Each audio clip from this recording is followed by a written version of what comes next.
study work, but only part-time. No, not really. If you're inside of Canada, it won't count. Province like Saskatchewan. If you're talking about outside of Canada, yes, that's possible. So you have to be a little bit more detailed in your question, and we'd be happy to answer that. Hey, applicants from outside of Canada are eligible to apply for postgraduate work permits whose study permits have expired and they were studying remotely. Okay, so that's extremely important. Express entry, as I said, points are above 400. In case you don't know how this works, we're here every Tuesday and we answer all your questions live. TR to PR applicants who were inside of Canada and applied for their PRs are okay. So that means they are being processed. A lot of people have not heard back yet. A few people have heard back from the Canadian Immigration Department. If you have any questions, please feel free to post. And if you don't have any questions, just keep on watching. That's good. We're live on YouTube, Facebook, and Instagram. Some key points. So we have some more. Can anyone, okay, so this is one of our viewers. Can anyone from any country go to Canada to study? Yes, there's no restrictions on from which country you can actually go to study. The only difference is that some countries, the visas are easier to obtain. And some countries, the visas are difficult to get, right? So if you're from Colombia, let's say, or Mexico, or Chile, or, these are very good countries, right? It's very easy to get a visa. But if you're from a country like Nigeria or Iran, it'll be very difficult to get a visa. So these are just things to consider. It's not impossible, but it's difficult. So Vasu Juneja is asking a follow-up question. It says that 1,560 hours approximately to apply for permanent residency. But as of now, I just got part-time job, 27 hours a week. Wouldn't that get included? Yes, it does. So part-time equivalent work can accumulate to full-time 1,560 hours for 1 year. If you're talking about express entry or other, let's say, provincial programs which have similar requirements, okay? So in case you're joining us now, we are a licensed immigration firm here in Canada. We are here every Tuesday answering your questions live for free. If you don't want us to answer your questions for free, well, you can come over, you can pay us $250 an hour and we'll answer your questions, no problem. Or you can just come here and answer your question, ask your questions and we'll answer them. So which one do you think is cheaper or better? I'm not sure. You figure it out. So let's see if there's any other questions. Yeah, no problem, Vasu Juneja. I hope I helped you out there. Remember, everybody, if you have a closed work permit, you cannot switch employers unless your employer has not fulfilled their part of the agreement or contract. Okay, or they fired you, or they went bankrupt. Another way is you resign and you go back to your home country and get responsored. But that's the key. On a closed work permit, you cannot just switch employers without justification. Okay, and justification is not like, oh, I found a better job, or somebody else is paying me higher, or I don't like my boss. It's not really justification. On an open work permit, you can switch jobs, employers, provinces. There's no restriction. So postgraduate work permit, easy, right? And again, to everybody who's joining now, if you don't know how this works, we're here. This is all pro bono. Pro bono means, we don't charge any fee. Any immigration question regarding family sponsorship, visitor visas, visitor records, study permits, renewals, restorations, startup visa, investor work permits, permanent residencies, express entry, Atlantic immigration program, TR to PR, everything works, right? So we're here to answer your questions. It is in English today. In the future, we will have more Spanish-speaking sessions for sure. But right now, I don't see a lot of questions from our Instagram. So we will refer to other questions that most of our clients have emailed us asking. So if their work permit is expiring and it's a postgraduate work permit, then what do you do? If the deadline to renew your postgraduate work permit inside of Canada has expired, you cannot renew it anymore. If it's expiring now, you have not applied, then you cannot renew a postgraduate work permit as of today, unless a new policy comes out.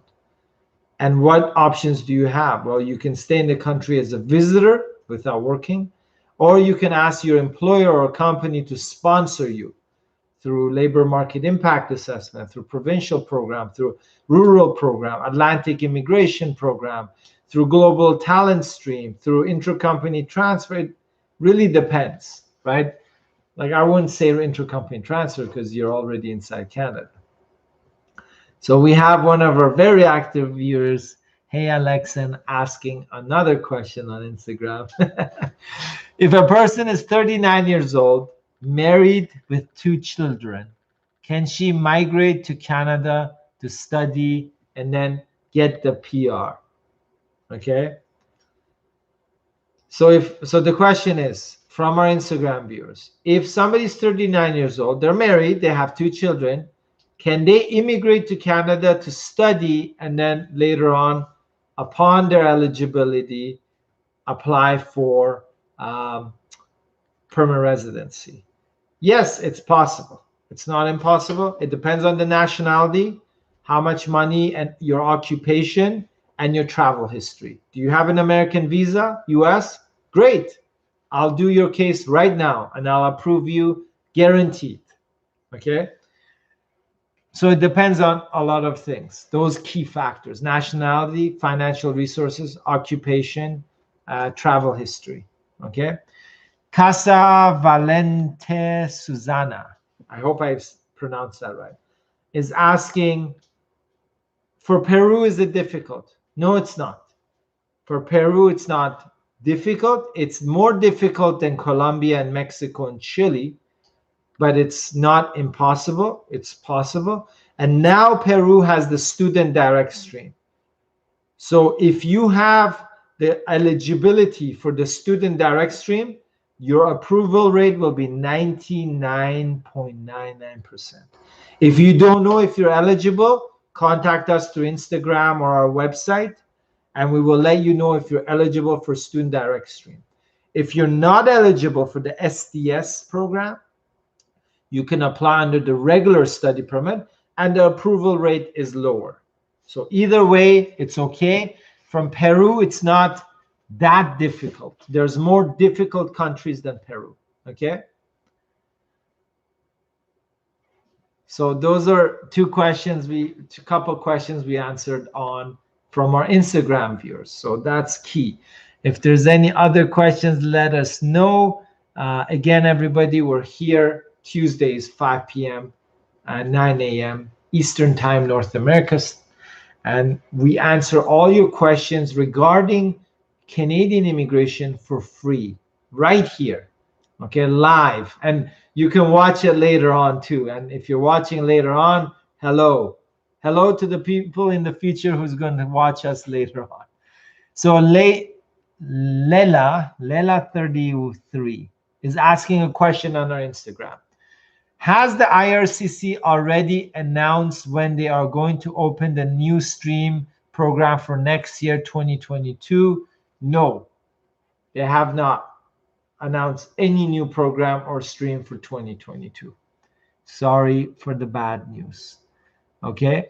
So that's key, So something that everybody should know is that we're here to help everybody. Even if you can help one person every time we're here live, that's our focus. That's our goal, right? If you lost status, right, inside of Canada, then we need we can help you, right? And even if we can answer one question for you on this live, then maybe it will save you a lot of time and money. And that's good enough for us, right? And if you're watching us in the future and the pre-recorded video, hello from the past. We're here live on Instagram, Facebook, and YouTube. We're happy to answer your questions. We are a licensed immigration firm. Is the age limit to apply?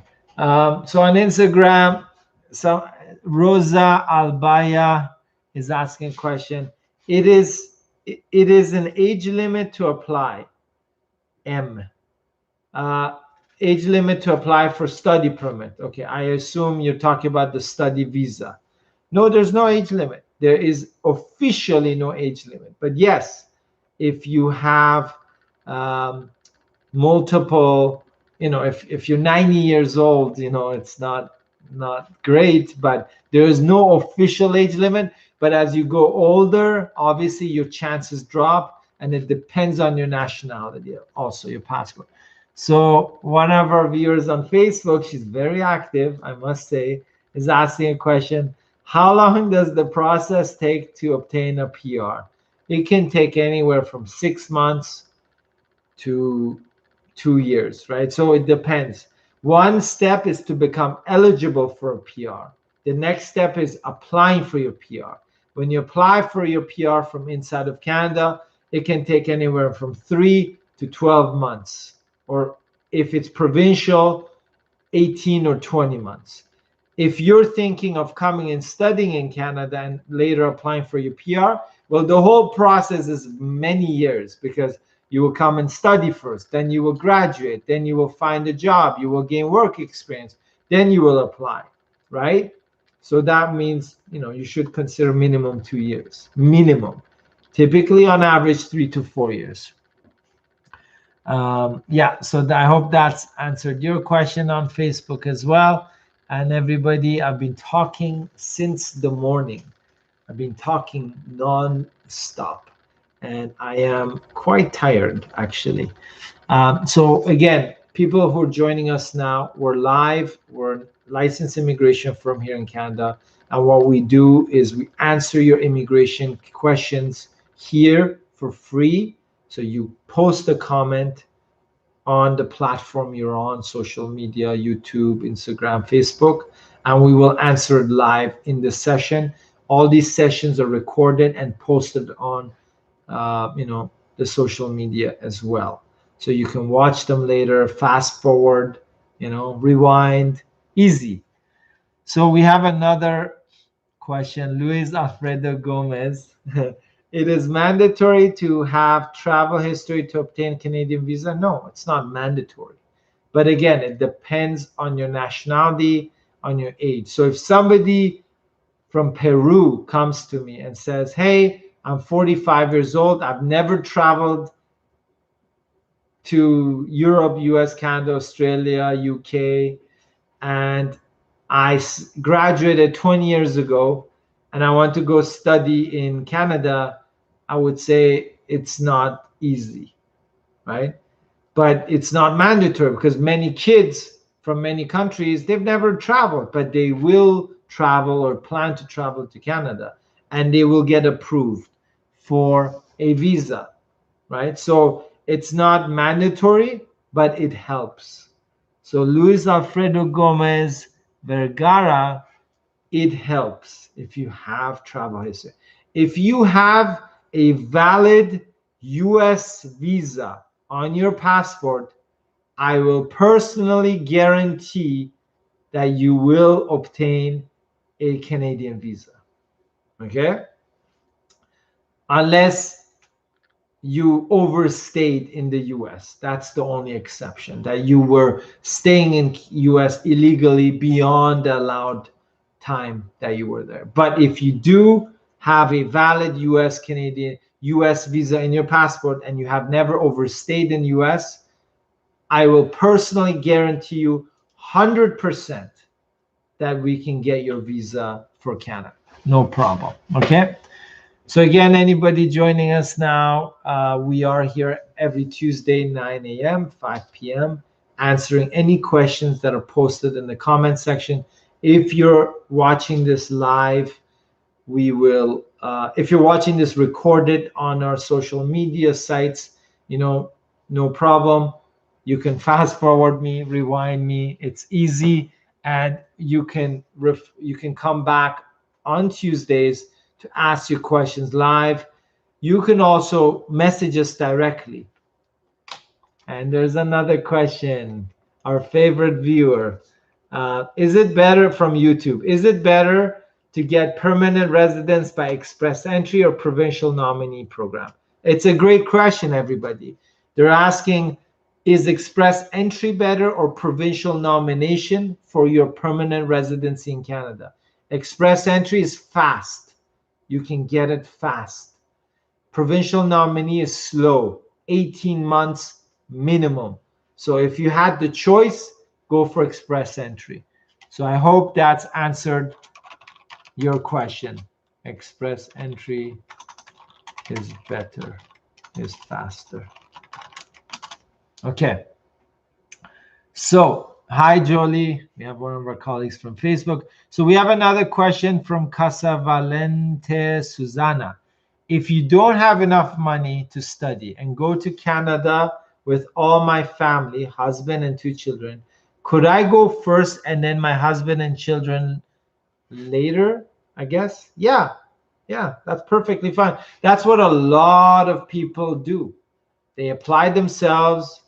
They may come here first, study, work, and then later their families join. So that's perfectly fine. That is completely possible and highly recommendable.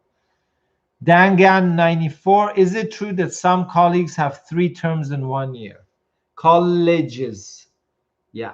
So is it true that some colleges have 3 terms in 1 year? Yeah, they're intensive programs.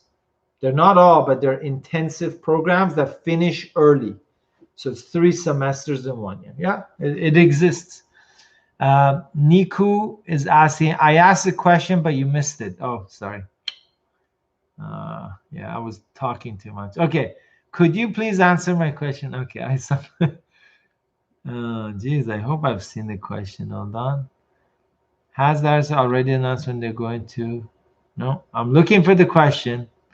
No, I don't see the question. Yeah, that's the thing. Some people, when they post the question somewhere else, like I think there's a question box. If you post it there, I think I don't see it. I don't see your question, unfortunately, Niku. Can you hold on? Yeah, it doesn't show it. I don't know why it's a glitch. One of my friends actually told me this as well, that when they post a question in the question section, we don't see it. So if you don't mind to retype it or copy paste it, I would appreciate it, because I don't see your question. Yeah, unfortunately,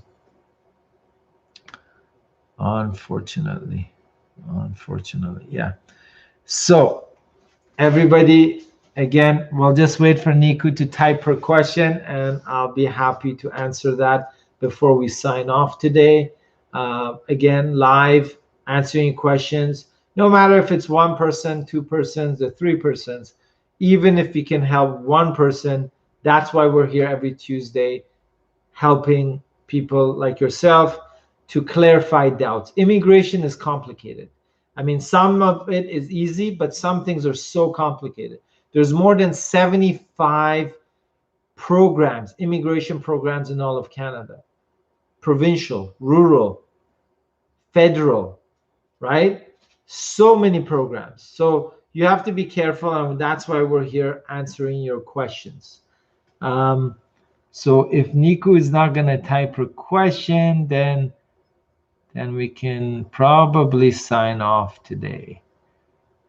Yeah, yeah. So if there's no more questions, we can sign off today and go our separate ways. Hello, Human. How are you? Okay. Yeah, so, okay, here we go. Here's the question. Niku asked that. I have admission from Centennial College for 1-year course. Good. Now I will apply for a student visa with open work permit for my husband. Not good. Okay. 2 questions.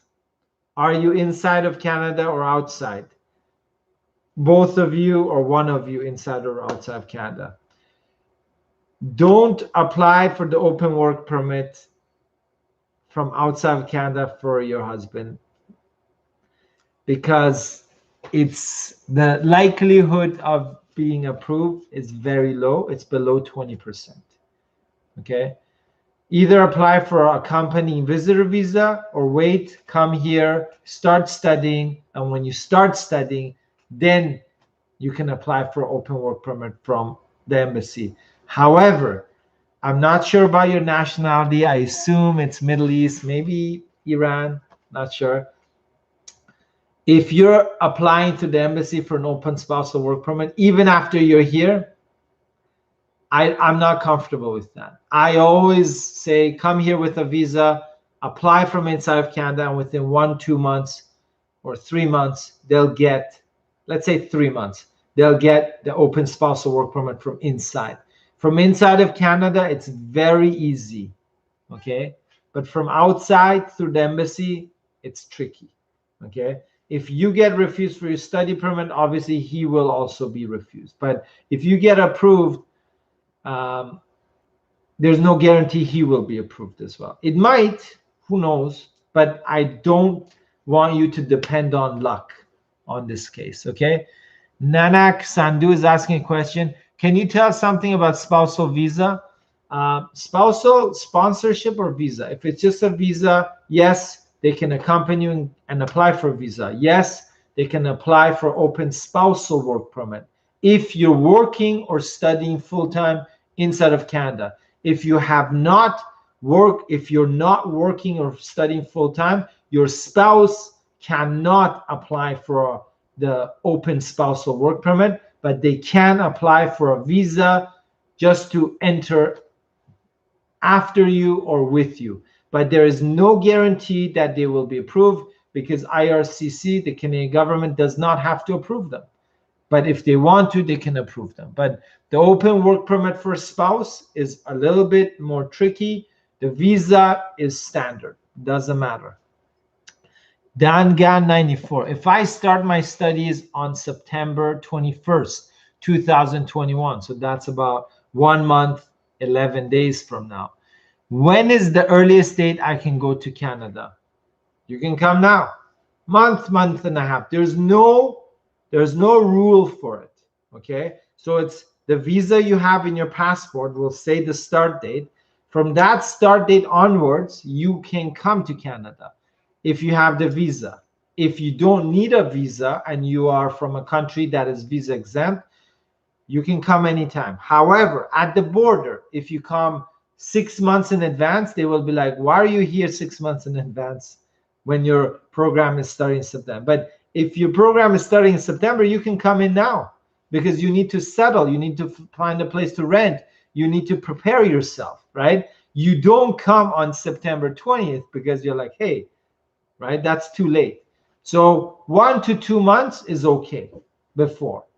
But it again depends on your nationality. If you're American or Australian or from UK, it doesn't matter when you come in.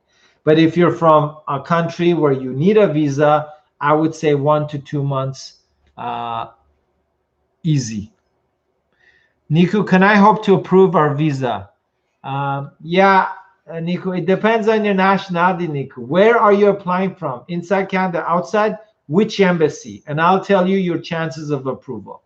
If you're very lucky, maybe you'll get approved. But if you're from Middle East and you get like me, and you're getting a process from one of those embassies, it's like, you know, it's bad. That's all I can say. Daniela Bermudez 05 asking question in Spanish. This is good. Buenas tardes. Buenas tardes. ¿Qué costo tiene la asesoría con usted? My guess is, how much does it cost to study in Canada? Is that the question? It can start from $5,000 to $20,000. Okay, so I hope I answered that question right. So 4,000 to 20,000 approximately. Okay, send us a message on Instagram, Daniela, and we can answer you in Spanish.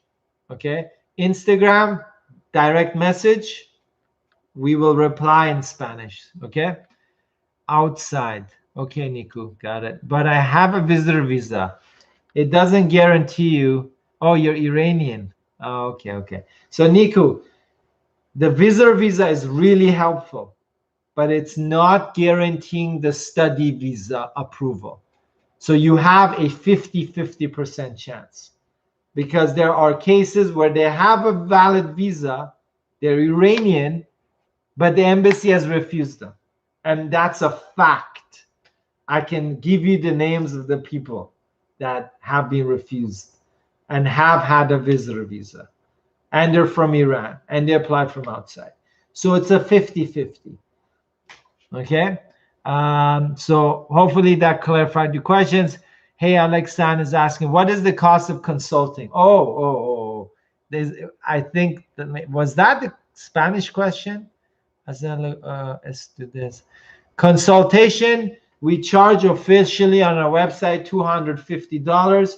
But if you direct message us, we will give you a promotional code so you can get a discount when you're purchasing the consultation with our office and with me on our website. Okay, so $250 or $240 on our website.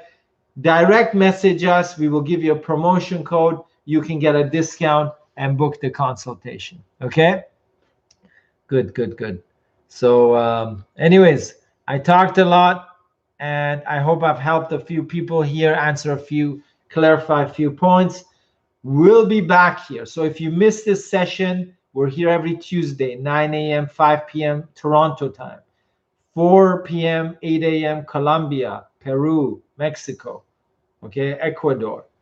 And if you missed it, you can watch it again on our Instagram live feed, Facebook, and YouTube. Okay, so don't worry. We're okay. We're here. We won't run away. Next Tuesday, tune in. Thank you, everybody.